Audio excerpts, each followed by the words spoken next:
নমস্কার বন্ধুরা, আজকে চলে আসছি আবারও সেই আমাদের বাড়ির থেকে আশেপাশে, যেটার নাম হলো ভালুকজোড়া পাহাড়। পাশাপাশি সেই পাহাড়ের নিচে চলে আসছি।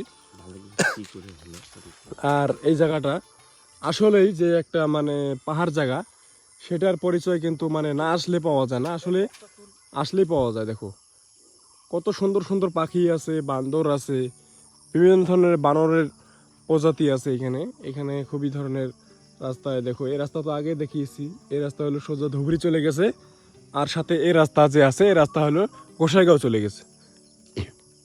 এখান থেকে গোসাইগাঁও হলো 23 কিলোমিটার, আর এখান থেকে ধুবড়ি মেডিকেল কলেজ 37 কিলোমিটার। আমি আগেও অনেক কয়েকটা ভিডিওতে বলেছিলাম। তাই যে চলে এসেছি যে এই যে গ্রামের এক কাকার সাথে। আচ্ছা কাকা, এই জায়গায় যে চলে আসছি, এই জায়গার নাম ভালুকজোড়া, হ্যাঁ তাই না? আসলে এই জায়গার নাম ভালুকজোড়া হওয়ার কারণটা কি? আচ্ছা, এখানে ভালুকজোড়া হওয়ার কারণটা, এখানে আমরা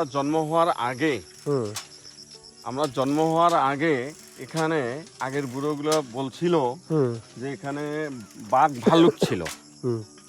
হ্যাঁ, বাঘ ভালুক ছিল। আর এখানে বহুত জঙ্গল ছিল। এখন তো সদর হয়ে গেছে, হ্যাঁ, টাউনের মতন হয়ে গেছে। হ্যাঁ, এখন আগে বাঘ ভালুকের বশ ছিল এখানে। প্রতিদিন সন্ধ্যা হলেই, বেলা ডোবার সঙ্গে সঙ্গে সন্ধ্যা হলেই এখানে বাঘ ভালুকের আওয়াজ শোনা যেত। শিয়াল, বাঘ, ভালুক প্রচুর পরিমাণে। তাই যার জন্য এখানে আগেরকার বুড়ো মানুষগুলা বলছিল যে এটাই ভালুকজোড়া। তো চলো অল্প এগিয়ে গিয়ে দেখি, তাই তো একটু এগিয়ে গিয়ে দেখি। আসলে যে এই জায়গাটার নাম যে বন্ধুরা, আসলে যে জায়গাটার নাম যে ভালুকজোড়া, সেই ভালুকজোড়া আমরা অল্প এগিয়ে গিয়ে দেখবো আসলে ভালুকজোড়া জায়গাটা কেমন জায়গা। তা বন্ধুরা, এটাই তোমাদেরকে দেখাতে চলেছি।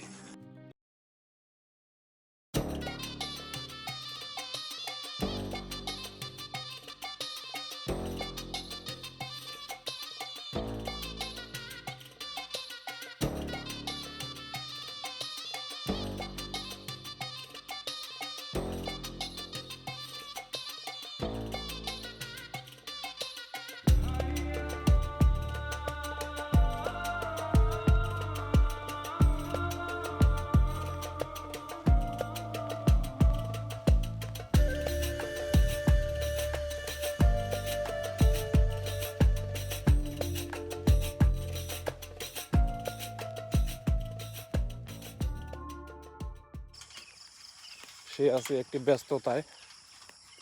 দেখো এই যে এই পাহাড়গুলা যে দেখছো, এই যে পাহাড়গুলা একদম সূর্য উঠতেছে, পূবের আকাশে সূর্যটা জাস্ট উঠতেছে। খুবই জঙ্গলময় পরিবেশ, একদম জঙ্গলময়। শাল গাছ, এই সমস্ত গাছে কিন্তু এখানে ঘিরে রেখেছে। আসলে দেখো এই যে শালের গাছ, এই সমস্ত গাছগুছ এখানে বহুত প্রচুর পরিমাণে। আর বিশেষ করে কি এইটাই সেই ভালুকজোড়া, যে ভালুকজোড়ার কথা বললাম তোমাদেরকে, সেই ভালুকজোড়াতে সরাসরি চলে আসলাম। ভালুকজোড়া আসার পরে দেখতে পারছি রাস্তাটা ভেজা, হয়তো বৃষ্টি হয়েছিল রাত্রে, কিন্তু আসলে আমাদের বাড়িতে বৃষ্টি হয়েছিল নাকি কাকা? আজকে কি বাড়িতে বৃষ্টি হয়েছিল? ওইদিকে বৃষ্টি হয় নাই, এইদিকে বৃষ্টি হয়েছে। আচ্ছা আচ্ছা আচ্ছা। দেখো এই রাস্তাটা আসার পরে রাস্তাটা ভেজা দেখতে পারছি, বাট আমাদের বাড়িতে কিন্তু বৃষ্টি হয় নাই, স্বাভাবিক পরিবেশ। কিন্তু এখানে এসে দেখি ভেজা। এই যে ব্রিজটা যে আছে, এই ব্রিজটা একটা ঝর্ণা ব্রিজের নিচা দিয়ে চলে আসছে। এই ব্রিজের নিচু দিয়ে একটি ঝর্ণা চলে আসছে। এই ঝর্ণার নামেই কিন্তু ঝোড়া বইলা কয়, ঝোড়া। আর এই ভালুকজোড়ায় আমি অল্প যতটুক শুনেছি সে শোনা হিসাবে এখানে নাকি ভালুকে কি খাইতো, জল খাইতো। বাঘ ভালুকে জল খাইতো হুম একসঙ্গে। হুম দেখো গে। বাঘ ভালুকে একসঙ্গে জল খাইতো, আর এখানে বাঘ ভালুকেরই বসবাস ছিল একটা সময়। বসবাস ছিল। হুম আর এখানে সন্ধ্যা হওয়ার সঙ্গে সঙ্গেই হুম এখানে বাঘ ভালুক হুম যেটা মানে উপদ্রব, হুম মানুষ আসতে পারেনি। পারে নাই। হ্যাঁ, এটা কত দরজা দিয়েই ঘুমাইছে। এটা কত সনের কথা? এটা আমি বলতে পারলাম না, এটা মিশা কথা কয়ে লাভ নাই। হুম। এটা বহুত দিনের আগের কথা, আমার জন্ম হওয়ার আগে। মোটামুটি ধরো 1940, 45 বা 50 এইরকমই হইতে পারে, কিন্তু আমার ওইটা মানে খেয়াল নাই আর কি। হ্যাঁ, কিন্তু বুড়া মানুষ শুনছি যে এটা মানে ভালুক ঝোড়া বলিয়া। তারপরে আমি জিজ্ঞেস করলাম এই ভালুক ঝোড়ার নাম কি হলো কি করে। হ্যাঁ, সবাই বলছে যে এটা আগে বাঘ ভালুকের মানে বসবাস ছিল। শিয়ালও ছিল। হ্যাঁ, যার জন্য এই জায়গাটার নাম ভালুক ঝোড়া। আর এই যে ব্রিজটা যে দেখছেন, হ্যাঁ, আরসিসি ব্রিজ। এই নিচের জায়গাটা দেখেন, এখানে কিন্তু কিছু সংখ্যক মাছ মানে সময় সময় আছে, কিন্তু সময় গতিকে নাই, পাওয়া যায় না। সময় বিশেষ মাছ কিছু পাওয়া যায়। আর যেই কথাটি বললো কাকা, দেখো ভালুকে কিছু সংখ্যক ভালুক যে জল খাইতে আসে তারা কিন্তু এই যে দেখো ওই পাহাড়ের উঁচা, এই যে জুম করে একটু দেখাবো, এটি কিন্তু আসলে পাহাড়, উঁচা থেকে নিচে পর্যন্ত নেমে আসা একটি পাহাড়। হ্যাঁ, সেই পাহাড়ের থেকে কিছু সংখ্যক বাঘ ভালুকে তারা কি করতো, এই জঙ্গল, উপরে তো খুবই জঙ্গল, সেখান থেকে নেমে এসে এই যে ঝোড়াটা, মানে জল আসার যে একটা রাস্তা, লাইন ঝোড়া, এটা হয়তো একটু বড় ছিল না ছোট ছিল তা জানি না, কিন্তু এখানেই এসে তারা কি জল খাইতো, তাই তো। আর এখানে তো বর্ষাকালে তো এখানটা মানে তো পুরাপুরি মানে জল হয়ে ছিল আর কি। তা এই পাহাড়ের থেকেই সরাসরি নামে আসতো, আইসে আর কি খাইতো। তা দেখো এই যে এই রাস্তা দিয়ে গাড়ি যাওয়া আসা করে, খুবই গাড়ি যাওয়া আসা করে, এখানে যাওয়া আসা করে, এদিকেও বস্তি পুরাপুরি মানে গ্রাম অঞ্চল জায়গা। তা অল্প এগিয়ে এসে দেখি এখানটা আজকে একটু বেলা হয়ে গেছে, ভাবছিলাম আরও একটু সকালে আসবো, বাট আসতে আসতে একটু দেরি হয়ে গেছে। এই যে ব্রিজের যে সেফগার্ড, এটা মাত্র ধরেন 4টা কি 5টা মাছ আগে দিয়েছে। এইখান থেকে এই রাস্তাটা মোটামুটি একটি উঁচু জায়গায়, তার পরিবর্তে এখানে যখন বর্ষাকাল হয়, বর্ষাকালে কিন্তু প্রচুর পরিমাণে জল হয়ে যায় এখানে। আর আমি ফার্স্ট যে ভিডিও শুরু করেছিলাম, তখন এখানে একটা ভিডিও আমি শ্যুট করেছিলাম, 10 মিনিটের ভিডিও, মাছ মারার ভিডিও। তখন বর্ষাকাল ছিল, মানে জাল নিয়ে এসেছিলাম আমি, আমার ভাই। তখন এসে এখানে আমি একটা ভিডিও তৈরি করেছিলাম। তার পাশাপাশি তোমরা দেখতেই পারছো। তা এই জায়গার সম্বন্ধে তুমি আরো কি জানো? এই জায়গার সম্বন্ধে আর কি জানি, এই জায়গাটা তো প্রচুর পরিমাণ মানে খারাপ ছিল। হ্যাঁ, মানে 2টা মাত্র গাড়ি আসছিল, একটা 3টার টাইম আর একটা 4টার টাইম। হ্যাঁ, সেই সময় ওই 2টি টাইমেই এই গাড়িটা ধুবড়ির থেকে ডিংডিঙা অবধি গেছিল। হ্যাঁ, ওই 2টি টাইমের ভিতরেই মানুষ মানে ধুবড়ি আপ ডাউন করছিল। তখন ধুবড়ি জেলা ছিল, আর এখন তো কোকরাঝাড় ডিস্ট্রিক্ট। হ্যাঁ, যার জন্য এই ধুবড়ি ডিস্ট্রিক্ট। আচ্ছা, এই যে গাছটা যে আছে, এই গাছটার নাম কি, এটা জানো কি? এই গাছটার নাম তো জানা নাই না, এটা পাহাড়ি গাছ, এটা জানি না, কিন্তু সামনে চলো কি সুন্দর। মানে আমি যখন কয়েকটা দিনে আগে যখন এসেছিলাম, ঠান্ডার সিজন, ঠান্ডাকাল ছিল, ঠান্ডাকালে আমি যখন আইসে দেখি এই জায়গাগুলোতে পুরোপুরি ধান গেড়েছে দিয়েছে, ধান। কিন্তু এখন সময়টা একটু মানে পরিবর্তন হয়ে গরমকাল চলে আসছে, এখন তো আর ধান নাই, কিন্তু সেই ধানের সিজন আবারও চলে আসার পথে চলে এসেছে।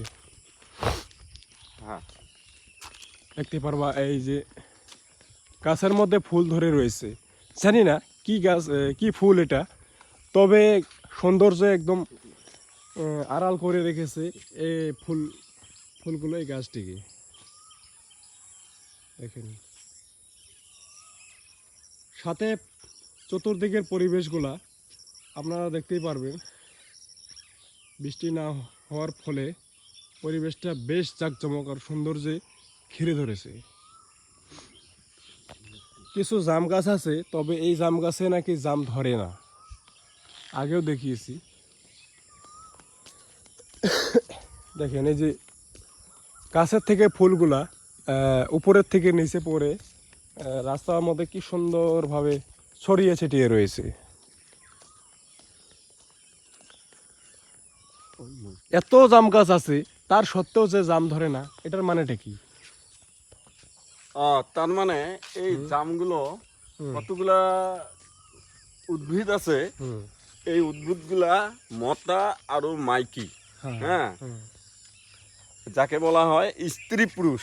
হ্যাঁ, মানে যেটা পুরুষ জাতীয় উদ্ভিদ, এই পুরুষ জাতীয় উদ্ভিদ, সেই পুরুষ জাতীয় উদ্ভিদে ফল কখনো দেয় না। হ্যাঁ, আর যেটা স্ত্রী জাতীয় উদ্ভিদ, সেই স্ত্রী জাতীয় উদ্ভিদে ফল দেয়। এটাই কারণ। জাম গাছ ঠিকই। তো বুঝতে পারলেন বন্ধুরা, এই জাম গাছগুলো খুব দেখতে খুবই সুন্দর আর বেশ অনেকটাই তবে ধরে। দেখেন কি সুন্দর সুন্দর পাখিগুলো উড়ে যায়। হয়তো আরও একটু সকালে আমরা যদি চলে আসতাম, তখন হয়তো বেশ আরো দেখতে পারতাম হয়তো অনেক ধরনের পাখি। এখন তো বেলা হয়ে গেছে। দেখেন এই যে পাহাড়, এটাও পাহাড়, এই সোজাই নাকি বড় পাড়া। আর দেখেন এই যে সোজাসুজি মুসলঝোড়া, আর এই যে কতগুলা মোষ এখানে সকাল সকাল বেঁধে রেখে গেছে, হয়তো এখন সকাল আর নেই। এগুলো মোষ, আসলে ছেড়ে দেওয়া মোষ। তা আমরা এখন আমাদের গন্তব্যে, মানে আমাদের বাড়িতে এখন যেতে হবে, একটু বেলা হয়ে গেছে, আলাদা কাম কাজ করতে হয়। তা এই কাকার সাথে আসছি, দুজন মিলে আসার পরে বেশ অনেকটাই ভালোই লাগছে, পরিবেশটা অনেকটাই ভালো। দেখেন এই যে চাষাগুলা মংলা ছড়া যাচ্ছে। পরিবেশ আজকে হলো বুধবার, তাই না? বুধবারে তো মংলাছড়া বাজার হয়। মংলাছড়া বুধবার রবিবার বেশ জাঁকজমক বাজার হয় সকাল করে। আমরা এখন বাড়িতে যাব, ফ্রেশ হব, কাজ আছে কিছু, সেগুলো করতে হবে। আর পাশাপাশি পরিবেশটা দেখেন, আসামের মানে সুন্দর গ্রামীণ পরিবেশটা বেশ আকর্ষণীয় এবং সুমধুর একটি জায়গায় পরিণত হয়ে গেছে বর্তমান। এটি একটি বাগান লাগানো আছে, বেশ অনেক মূল্যবান গাছ আছে এখানে, সেটিও আমরা দেখতে পাচ্ছি।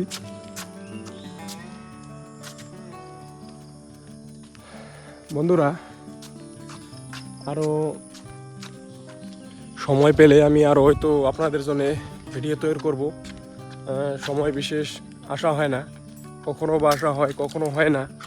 এই অবস্থায় মানে চলতে হচ্ছে, কারণ আজকে সোজাসুজি চলে আসলাম, সে কারণে হলো।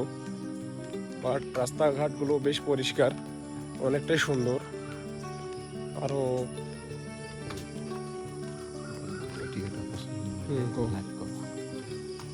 কাকা এখন কি বাড়িতে যাবা নাকি? হ্যাঁ, বাড়িতে যাই, বাড়িতে যাবা, বাড়িতে কাজ আছে।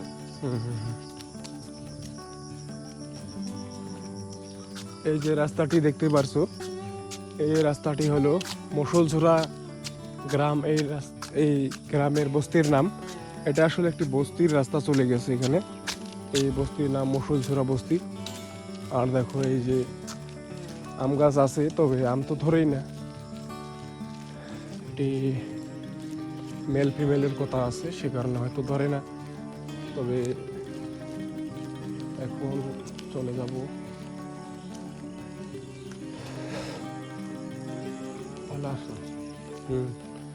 বেলা হয়ে গেছে খুবটাই। বন্ধ করো।